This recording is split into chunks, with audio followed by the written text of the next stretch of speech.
Hello, my name is Shailesh Sharma, and today we will be discussing about the European countries that are not the members of the European union. काफ़ी ध्यान से इस video को देखिएगा क्योंकि इससे related question आपके किसी भी एग्जामिनेशन में आ सकते हैं। स्टेट पीसीएस हो, सबऑर्डिनेट सर्विसेज हो या यूपीएससी हो, यूरोपियन यूनियन से रिलेटेड फैक्ट किसी में भी पूछे जा सकते हैं। तो हम लोगों को पता होना चाहिए कि कौन इसके फैक्ट्स, इसके रिगार्डिंग फैक्ट्स क्या क्या हैं। तो उसके लिए बहुत ज़रूरी है कि आप वीडियो को लास्ट तक देखें और अच्छा लगे तो लाइक शेयर ज़रूर कर दें। तो अब यूरोपियन कंट्रीज़ का हम सबको पता है कि जो कंट्रीज़ यूरोप में लाई करती हैं वो यूरोपियन कंट्रीज़ हो गई। लेकिन यूरोपियन यूनियन क्या है? क्या ये यूरोप की सारी कंट्रीज से बना हुआ एक यूनियन है? जी, आंसर है इसका, ये ऑर्गेनाइजेशन तो है, यूरोपियन कंट्रीज़ की ही ऑर्गेनाइजेशन है, लेकिन यूरोपियन यूनियन में सभी यूरोपियन कंट्रीज़ मेंबर नहीं हैं। कुल मिला के 27 कंट्रीज़ हैं जो यूरोपियन यूनियन का पार्ट हैं। सारी कंट्रीज़ यूरोपियन यूनियन का पार्ट नहीं है। तो ये हो गई बात यूरोपियन यूनियन की कि यूरोपियन यूनियन है क्या। अब हम बात कर लेते हैं कि यूरोपियन यूनियन बना क्यों। देखिए, यूरोप एक काफ़ी बड़ा कॉन्टिनेंट है, बहुत सारी जो कंट्रीज़ हैं लैंडलॉक्ड हैं। तो लैंडलॉक्ड हैं तो बॉर्डर्स जो मूवमेंट है ट्रेड के लिए या जो टूरिस्ट मूवमेंट है वो इजी हो पाए, उसके लिए इन्होंने अपने नेशनल बॉर्डर्स भी जो है एबॉलिश कर दिए। वो आग की एक ट्रीटी के तहत किए। आगे वाली स्लाइड में हम लोग बात करेंगे। सबसे पहले तो मैं आप लोगों को बता दूं कि कुछ यूरोपियन कंट्रीज़ हैं जो, जैसे कि मैं बात कर रहा हूँ अल्बानिया की, मोंटेग्रो की, नॉर्थ मैकेडोनिया की, सर्बिया की और टर्की की। इनके पास अभी कैंडिडेट्स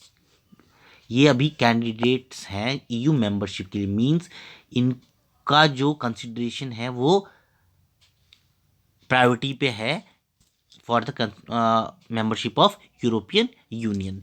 नेक्स्ट, कंट्रीज जितनी भी हैं यूरोप में जो कि ईयू को ज्वाइन करना चाहती हैं, उन्हें कुछ कंडीशंस जो हैं फुलफिल करनी पड़ेंगी और वो कंडीशन लिस्ट की गई हैं कोपेनहेगन के क्राइटेरिया में। अब कोपेनहेगन जो है वो भी कैपिटल है यूरोपियन कंट्री की। किस यूरोपियन कंट्री की कैपिटल है ये आप लोग मुझे कमेंट सेक्शन में बताएंगे। बहुत सारी ऐसी यूरोपियन कंट्रीज हैं जो कि यूरोपियन यूनियन का पार्ट नहीं है, लेकिन फिर भी उन्होंने शेंजन एग्रीमेंट से अपने बॉर्डर्स को ख़त्म कर दिया है। मींस कि जो मूवमेंट है, टूरिस्ट मूवमेंट कह लीजिए, ट्रेड मूवमेंट कह लीजिए, ईजी हो सके, तो इसके लिए उन्होंने शेंजन एग्रीमेंट जो है साइन किया गया है। अब मैं और डिटेल में बता दूं, शेंजन एग्रीमेंट एक ट्रीटी है जो कि यूरोपियन कंट्रीज़ के बीच में की जाती है।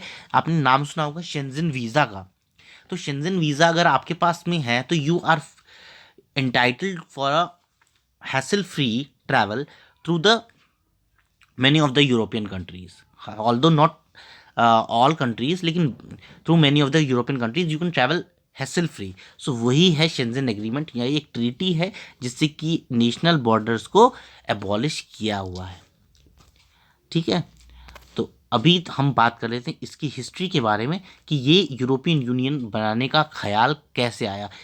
देखिए, वर्ल्ड वॉर सेकेंड हुआ था जब रिकॉन्सिलिएशन हो गया बिटवीन जर्मनी एंड फ्रांस। तो इसके बाद में यूरोपियन कंट्रीज चाहती थी कि क्या नाम, बाकी जितनी भी यूरोपियन कंट्रीज़ हैं उनके बीच में पॉलिटिकल टाइज वगैरह जो हैं वो स्ट्रांग हो जाएं, सो दैट वॉरफेयर जो है, वर्ल्ड वॉर टाइप जो सिचुएशन है उसमें कम से कम जो कॉन्टिनेंट की कंट्रीज़ हैं वो आपस में ना लड़ें। तो ईयू 1950 में बनाया गया, 1950 में ईयू बनाया गया और उसका नाम रखा गया European Coal and Steel Community, यानी ECSC।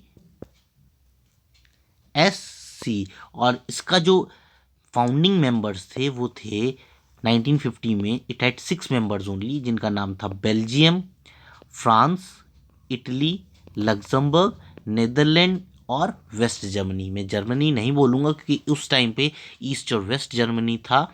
तो ये था केस सीन 1950 का। उसके बाद 1993 में मास्ट्रिक्ट ट्रीटी साइन की गई। मास्ट्रिक्ट ट्रीटी से क्या हुआ? मास्ट्रिक्ट ट्रीटी से ही मॉडर्न यूरोपियन यूनियन फॉर्म किया गया। लेकिन अब तक भी यूरोपियन यूनियन के पास में अपनी ऑफिशियल करेंसी नहीं थी। तो उसके बाद में 99 में जाके उन्होंने अपनी करेंसी जो है डेब्यू की, जिसका नाम था euro. Yes, euro is the currency of European union. आपने बहुत सुना होगा कि काफ़ी सारी यूरोपियन कंट्रीज की जो करेंसी है वो यूरो ही है। दैट मीन्स कि वो सारी की सारी कंट्रीज यूरोपियन यूनियन का पार्ट है। जितनी भी कंट्रीज यूरोपियन यूनियन का पार्ट नहीं है वो अपनी करेंसी यूरो को नहीं बता सकती। दूसरा, अब हम बात करेंगे यूरोपियन यूनियन का हेड क्वार्टर कहाँ पे है। तो ब्रुसेल्स जो है यूरोपियन यूनियन का हेड क्वार्टर है। अब ब्रुसेल्स एक यूरोपियन कंट्री की कैपिटल है। किसकी कैपिटल है, आप लोग मुझे कमेंट सेक्शन में बताएंगे। तो दो क्वेश्चन है आप लोगों के लिए, कोपेनहेगन किसकी कैपिटल है और ब्रुसेल्स किसकी कैपिटल है, आप लोग मुझे ये बताएंगे।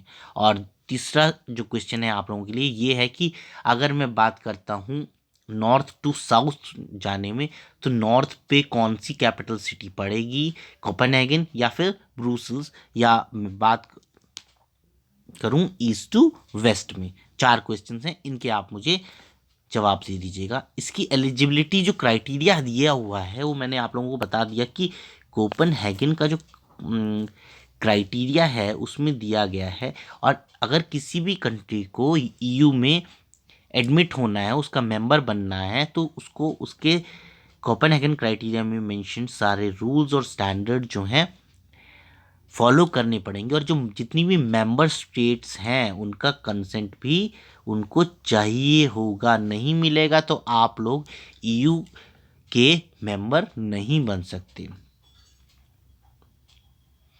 तो ये कुछ क्राइटेरिया हैं कि किसी भी कंट्री को अगर ईयू ज्वाइन करना है तो क्या क्या उसके पास में होना चाहिए। Should have a stable government,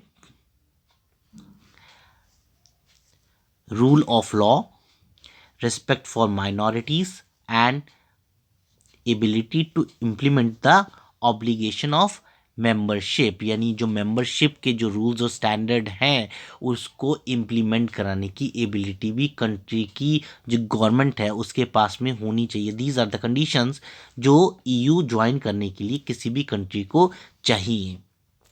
इसके बाद में हम लोग बात कर लेते हैं कुछ कंट्रीज़ के बारे में जो कि यूरोपियन कंट्रीज़ तो हैं लेकिन फिर भी यूरोपियन यूनियन का पार्ट नहीं है।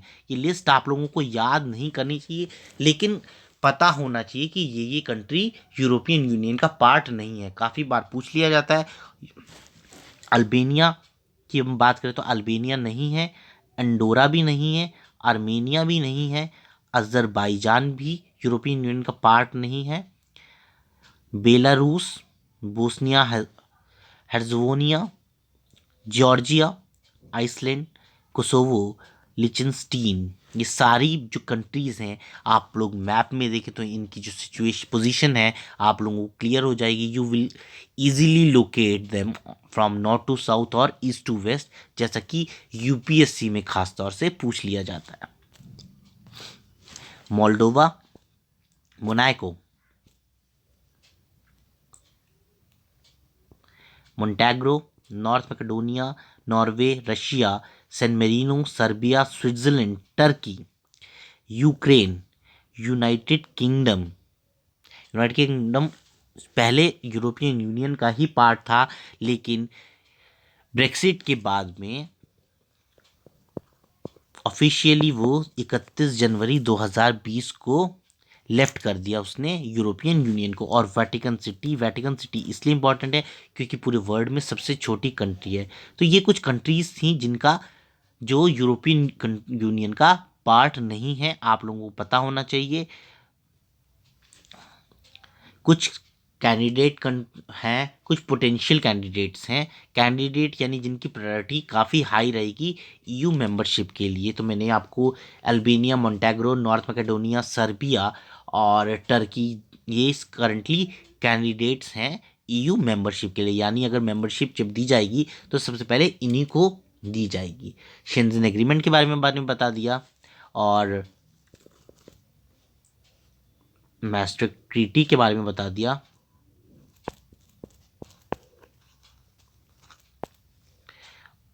और हमने बात किया कोपेनहेगन